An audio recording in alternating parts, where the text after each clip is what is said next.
Welcome to Immerse Beginnings reading for Week 6, Day 30. If someone steals an ox or sheep and then kills or sells it, the thief must pay back 5 oxen for each ox stolen, and 4 sheep for each sheep stolen. If a thief is caught in the act of breaking into a house and is struck and killed in the process, the person who killed the thief is not guilty of murder. But if it happens in daylight, the one who killed the thief is guilty of murder. A thief who is caught must pay in full for everything he stole. If he cannot pay, he must be sold as a slave to pay for his theft. If someone steals an ox or a donkey or a sheep, and it is found in the thief's possession, then the thief must pay double the value of the stolen animal. If an animal is grazing in a field or vineyard, and the owner lets it stray into someone else's field to graze, then the animal's owner must pay compensation from the best of his own grain or grapes. If you are burning thorn bushes and the fire gets out of control and spreads into another person's field, destroying the sheaves or the uncut grain or the whole crop, the one who started the fire must pay for the lost crop. Suppose someone leaves money or goods with a neighbor for safekeeping, and they are stolen from the neighbor's house. If the thief is caught, the compensation is double the value of what was stolen. But if the thief is not caught, the neighbor must appear before God, who will determine if he stole the property. Suppose there is a dispute between 2 people who both claim to own a particular ox, donkey, sheep, article of clothing, or any lost property. Both parties must come before God, and the person whom God declares guilty must pay double compensation to the other. Now suppose someone leaves a donkey, ox, sheep, or any other animal with a neighbor for safekeeping, but it dies or is injured or is taken away, and no one sees what happened. The neighbor must then take an oath in the presence of the Lord. If the Lord confirms that the neighbor did not steal the property, the owner must accept the verdict, and no payment will be required. But if the animal was indeed stolen, the guilty person must pay compensation to the owner.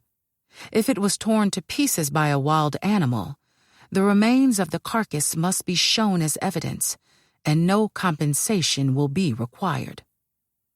If someone borrows an animal from a neighbor, and it is injured or dies when the owner is absent, the person who borrowed it must pay full compensation. But if the owner was present, no compensation is required. And no compensation is required if the animal was rented, for this loss is covered by the rental fee. If a man seduces a virgin who is not engaged to anyone and has sex with her, he must pay the customary bride price and marry her. But if her father refuses to let him marry her, the man must still pay him an amount equal to the bride price of a virgin. You must not allow a sorceress to live. Anyone who has sexual relations with an animal must certainly be put to death. Anyone who sacrifices to any god other than the Lord must be destroyed. You must not mistreat or oppress foreigners in any way. Remember, you yourselves were once foreigners in the land of Egypt. You must not exploit a widow or an orphan. If you exploit them in any way and they cry out to me, then I will certainly hear their cry. My anger will blaze against you, and I will kill you with the sword. Then your wives will be widows and your children fatherless. If you lend money to any of my people who are in need, do not charge interest as a moneylender would. If you take your neighbor's cloak as security for a loan, you must return it before sunset. This coat may be the only blanket your neighbor has. How can a person sleep without it? If you do not return it and your neighbor cries out to me for help, then I will hear, for I am merciful. You must not dishonor God or curse any of your rulers. You must not hold anything back when you give me offerings from your crops and your wine. You must give me your firstborn sons. You must also give me the firstborn of your cattle, sheep, and goats. but leave the newborn animal with its mother for 7 days. Then give it to me on the 8th day. You must be my holy people. Therefore, do not eat any animal that has been torn up and killed by wild animals. Throw it to the dogs. You must not pass along false rumors. You must not cooperate with evil people by lying on the witness stand.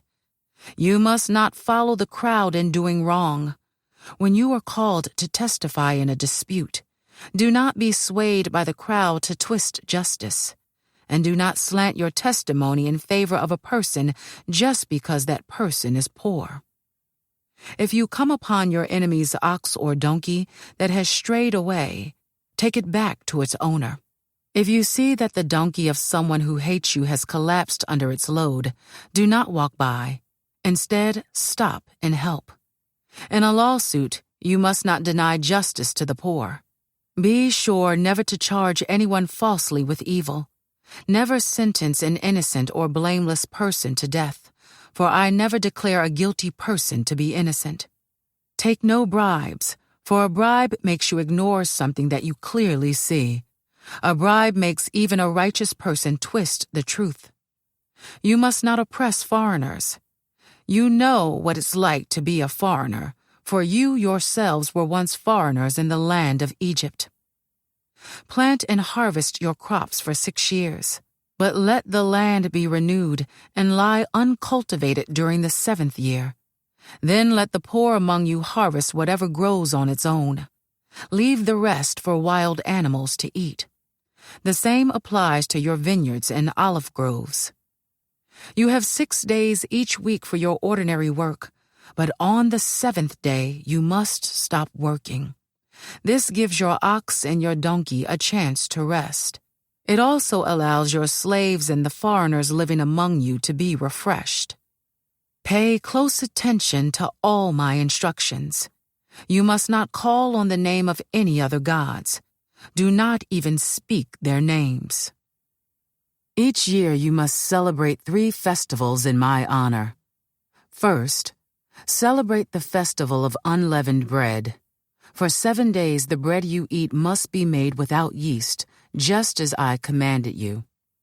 Celebrate this festival annually at the appointed time in early spring, in the month of Abib, for that is the anniversary of your departure from Egypt. No one may appear before me without an offering. Second, celebrate the festival of harvest, when you bring me the first crops of your harvest. Finally, celebrate the festival of the final harvest at the end of the harvest season, when you have harvested all the crops from your fields.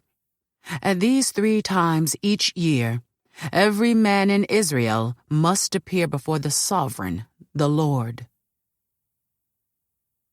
You must not offer the blood of my sacrificial offerings together with any baked goods containing yeast.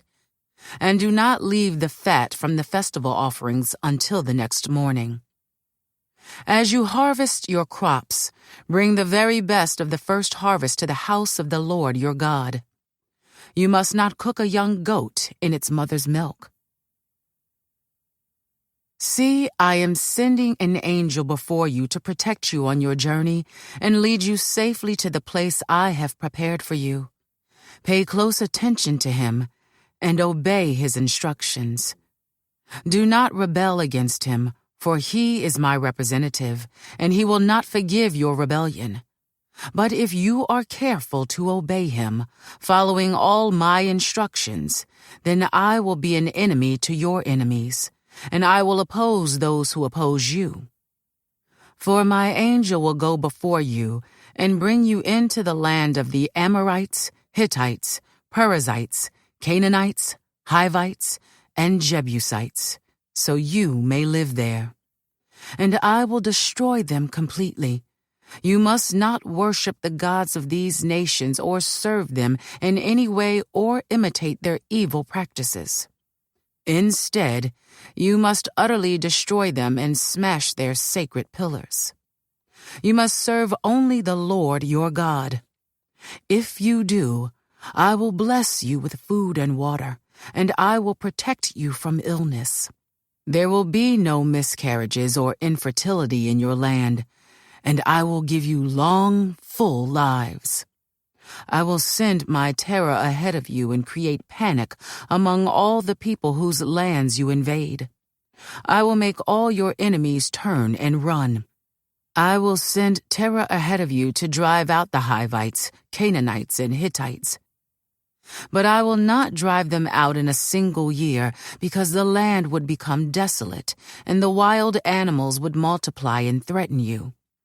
I will drive them out a little at a time, until your population has increased enough to take possession of the land.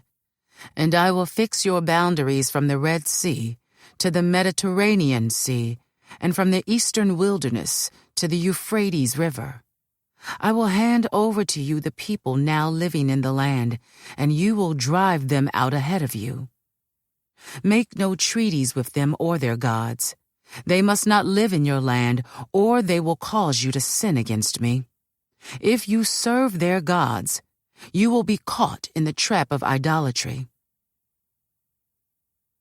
Then the Lord instructed Moses, "Come up here to me, and bring along Aaron, Nadab, Abihu, and 70 of Israel's elders. All of you must worship from a distance. Only Moses is allowed to come near to the Lord. The others must not come near, and none of the other people are allowed to climb up the mountain with him."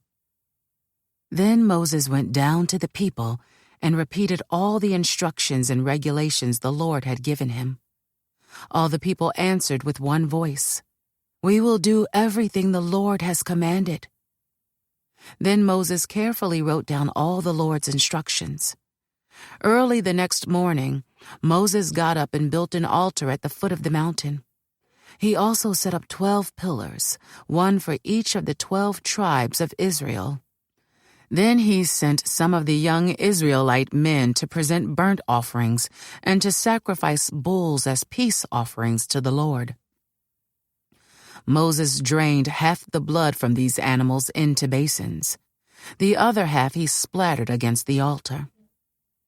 Then he took the book of the covenant and read it aloud to the people. Again they all responded, "We will do everything the Lord has commanded. We will obey." Then Moses took the blood from the basins and splattered it over the people, declaring, "Look, this blood confirms the covenant the Lord has made with you in giving you these instructions." Then Moses, Aaron, Nadab, Abihu, and the 70 elders of Israel climbed up the mountain. There they saw the God of Israel. Under his feet there seemed to be a surface of brilliant blue lapis lazuli, as clear as the sky itself. And though these nobles of Israel gazed upon God, he did not destroy them. In fact, they ate a covenant meal, eating and drinking in his presence. Then the Lord said to Moses, "Come up to me on the mountain. Stay there, and I will give you the tablets of stone on which I have inscribed the instructions and commands so you can teach the people." So Moses and his assistant Joshua set out, and Moses climbed up the mountain of God. Moses told the elders, "Stay here and wait for us until we come back. Aaron and Hur are here with you. If anyone has a dispute while I am gone, consult with them." Then Moses climbed up the mountain, and the cloud covered it, and the glory of the Lord settled down on Mount Sinai, and the cloud covered it for 6 days. On the 7th day the Lord called to Moses from inside the cloud. To the Israelites at the foot of the mountain, the glory of the Lord appeared at the summit like a consuming fire. Then Moses disappeared into the cloud as he climbed higher up the mountain. He remained on the mountain for 40 days and 40 nights. This concludes today's Immerse Reading Experience. Thank you for joining us.